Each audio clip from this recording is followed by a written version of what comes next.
The image showed a man lying in a hospital bed. In his hands was a small handwritten card with a woman's name on it. The face belonged to one of the most recognizable actors in the world. She had seen it on cinema screens, magazine covers, and in years of headlines about a marriage ending in public. She had never met him. But by the time that picture arrived on her phone, she believed they were in a private relationship. The photograph did not document the moment it appeared to show. It had been assembled specifically for her. Between February 2023 and June 2024, according to her own account and reporting in France, a woman then aged 53 transferred roughly 830,000 euros to people she believed were speaking for Brad Pitt. Most of that money came from her divorce settlement. The story is usually presented as something absurd. A woman believed she was talking to Brad Pitt. She sent the people behind the accounts an extraordinary amount of money. And for many people, that is where the story ends. But that reaction hides the question that actually matters. Why did an impossible request begin to feel reasonable? Because by the time the money was requested, the relationship had already answered that question for her. February 2023. Anne was on a ski holiday in the French Alps with her children. She installed Instagram to share photographs from the trip. Within days, she received a message from an account presenting itself as Jane Etta Pitt, Brad Pitt's mother. Anne later described the message on French television. The account told her that her son needed a woman like her. Notice who appeared first. Not the celebrity, a relative, someone who seemed to have no reason to lie and who appeared to have a legitimate place inside the family. It was not a declaration of love. It felt more like an introduction, and that created a sense of permission a cold message from a stranger would never have carried on its own. The following day, another account contacted her. This one claimed to belong to Brad Pitt. He did not arrive unannounced. A story had already been built for his arrival. This is called third-party validation. Instead of asking Anne to trust one unknown account, the deception used one identity to support another. It did not remove every doubt, but it changed the way the next message was received. Jane Etta Pitt is a real person with a real public biography. That was precisely why the method worked. The identity was real. The account, the message, and the approval it appeared to provide were not.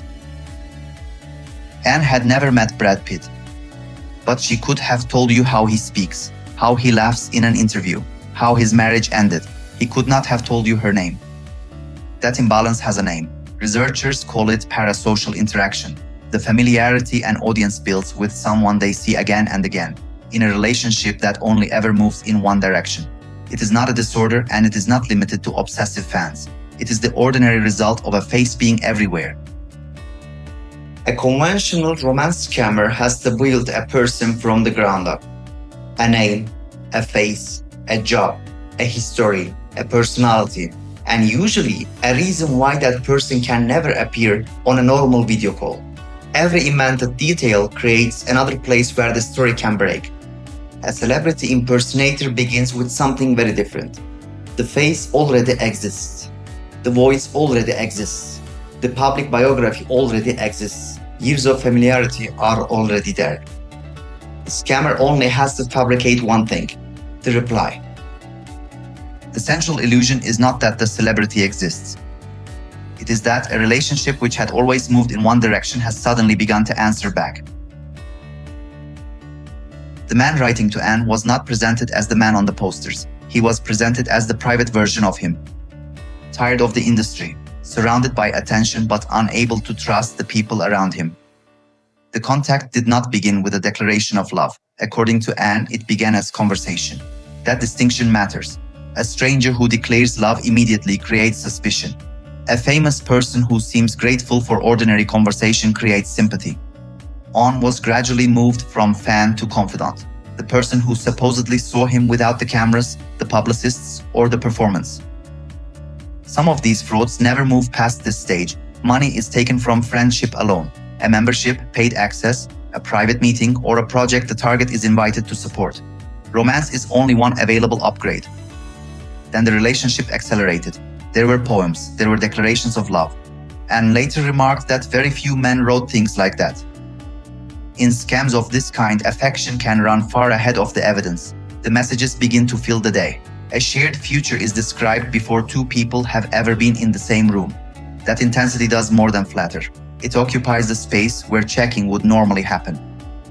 When Anne disclosed something personal she has said, the account often returned a matching experience, an illness she had survived, a loss she had endured, a reason he supposedly understood. Mirroring does not feel like persuasion. It feels like recognition. The appeal was not simply that Brad Pitt was famous. It was that among everyone he could have chosen, he had chosen her. Fame had made him unreachable. Confession made him feel ordinary. And an ordinary person in trouble is someone you may feel responsible for helping. Friendship made the contact feel safe, but friendship alone could not explain why no one else was allowed to know. Every secret relationship needs a reason for the secrecy. In this case, the excuses were already waiting. Photographers, management, contracts, security, a divorce being fought in public. In an ordinary relationship, a partner who insists that no one can know about you is showing you a warning sign. But in a supposed relationship with one of the famous actors in the world, secrecy can be made to feel normal. It can even like proof. Of course the relationship has to remain private. Of course there cannot be a normal public account. Of course friends and family will not understand. That is how isolation stops looking like isolation.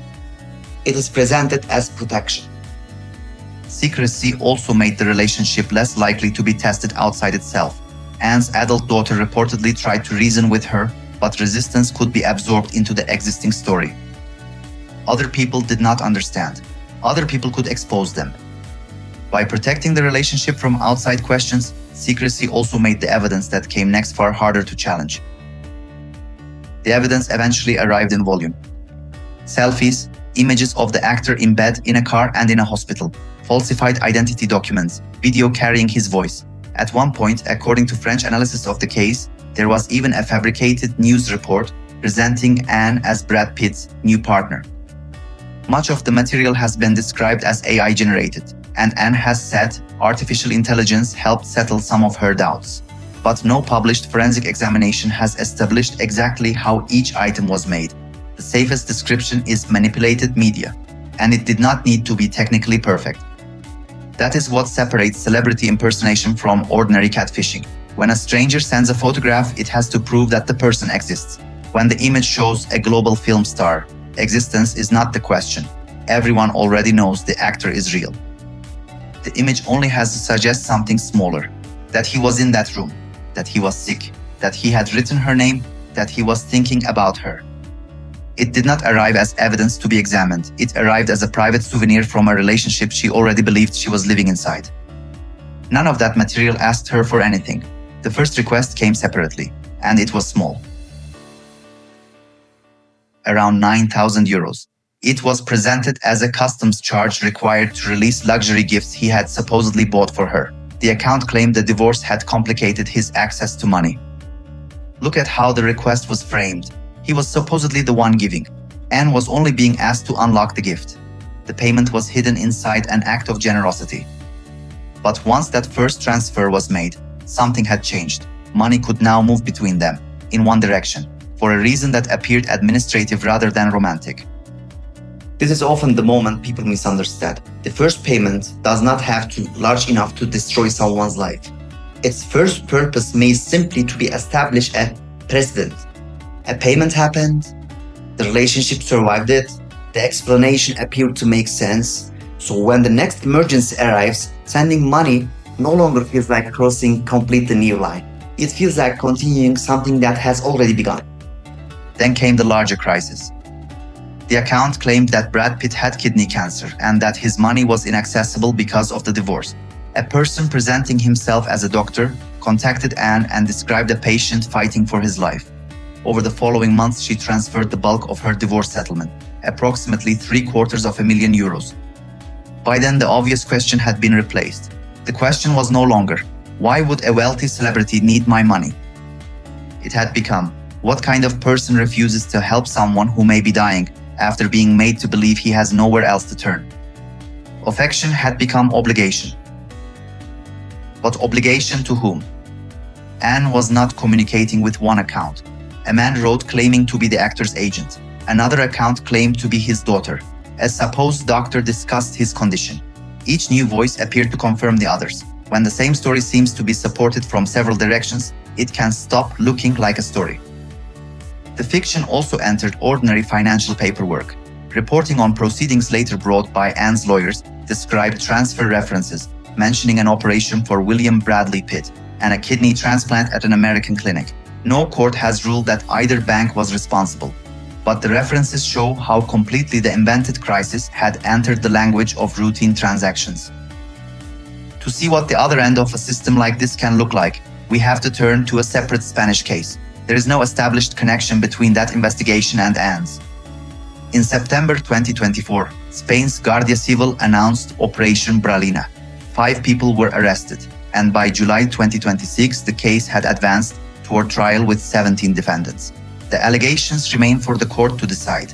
Investigators said the suspects approached 2 women through a Brad Pitt fan platform, studied their social media profiles, and assessed where they might be emotionally vulnerable. Officers seized phones, bank cards, computers, and one more thing. Not a phone, not a bank card, a notebook. Investigators say it contained phrases used in conversation with the victims, which means that what one person experienced as the most private relationship of her life could look completely different from the other side. Not like love, not even like conversation. Like a shift being worked from a script. And dubbed the story. She dubbed it repeatedly. And this may be the part that disappeared most completely when the internet began laughing at her. She said on television that, at the beginning, she had thought the situation sounded ridiculous. Her lawyer later said she blocked the account something like 40 times, then resumed contact. The number is an approximation, the pattern is not. The fraud did not require Anne to believe every claim without interruption. It only had to survive her doubts. When reports appeared about Brad Pitt's real relationship, the accounts Anne was speaking to denied them. And doubt was not answered only with more evidence. It was given an emotional consequence. A question about identity could be reframed as a question about loyalty. A request for verification could be treated as an accusation against a man who was supposedly dying. The risk was no longer that the claim might be false. The risk was that by questioning it, Anne might destroy the relationship herself. The operation did not need to eliminate doubt. It only needed to outlast it. Attention could be restored, contact could be reopened, and Anne could be returned to the emotional logic the relationship had already built. That cycle could repeat without the fraud collapsing. In the summer of 2024, photographs of Brad Pitt with his real partner, Inés de Ramón, circulated widely. Anne saw them. According to her account, the people behind the fake profiles denied what those photographs appeared to show. The end did not arrive as one sudden moment of clarity. Anne kept reading, found more reporting about the couple, and gradually the structure began to collapse. The payments stopped in June 2024. There was no confrontation. No one stood in front of her and explained what had happened. The real actor had been living his own life throughout, unaware that a private relationship had been built in his name. After the story became public, a spokesperson for Pitt warned people not to respond to unsolicited approaches, especially from actors who have no social media presence. The face was real. The public biography was real. What had been fabricated was the private connection between them, and that was the only part that had ever belonged to Anne. On January 12, 2025, the French program Sept à Huit broadcast Anne's testimony. She appeared on camera without hiding her identity. Within 48 hours, the story had traveled around the world, and so had the ridicule.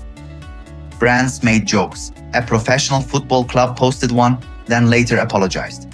On January 14th, the broadcaster removed the segment from its platforms, saying the report had triggered a wave of harassment against Anne. The channel said she was experiencing serious depression and had received hospital care. Anne objected to the way her story had been framed. She said she had not been trying to betray her husband. She had believed she was helping someone in need.